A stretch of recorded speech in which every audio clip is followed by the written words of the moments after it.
Hi,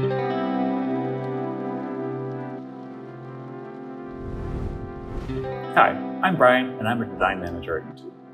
You may find yourself asking, what is design? Well, let's start by looking at some of the different types of designs you might have heard of.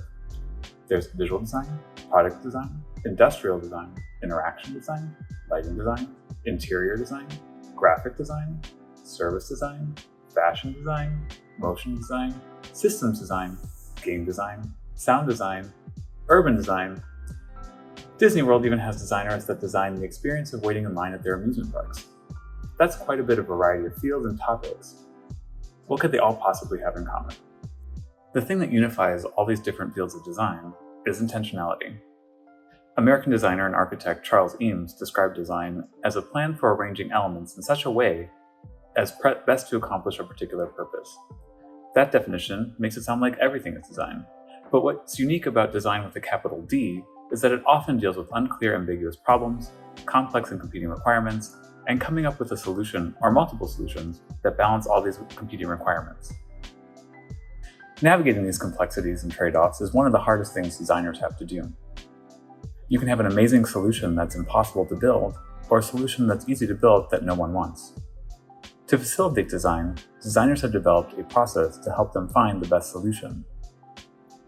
Researchers Zimmerman, Evanson, and Forlisi from Carnegie Mellon School of Design looked at a variety of design processes and identified a common structure to all of them.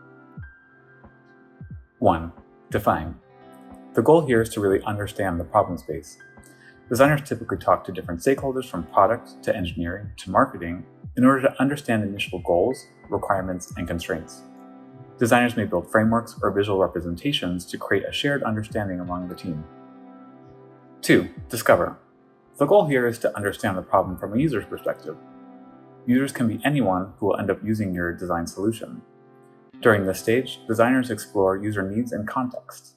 This is the domain of behavioral science and often involves fieldwork such as interviewing and/or shadowing users. 3. Synthesize. This third stage brings together the first two pieces. The goal here is to uncover explicit and implicit relationships between user needs and the product at hand.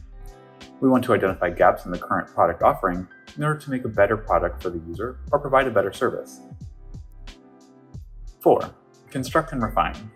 Once relationships and opportunities have been identified, designers generate and evaluate concepts based on that knowledge. This iterative process is the heart of the design process.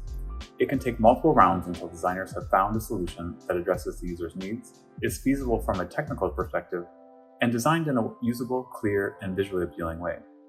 Lastly, 5. Reflect. One part of the reflect stage is to reflect and improve on the design process itself. Can the process be set up differently? Can we make it more efficient? In addition, designers continue to monitor the usage of the product or service.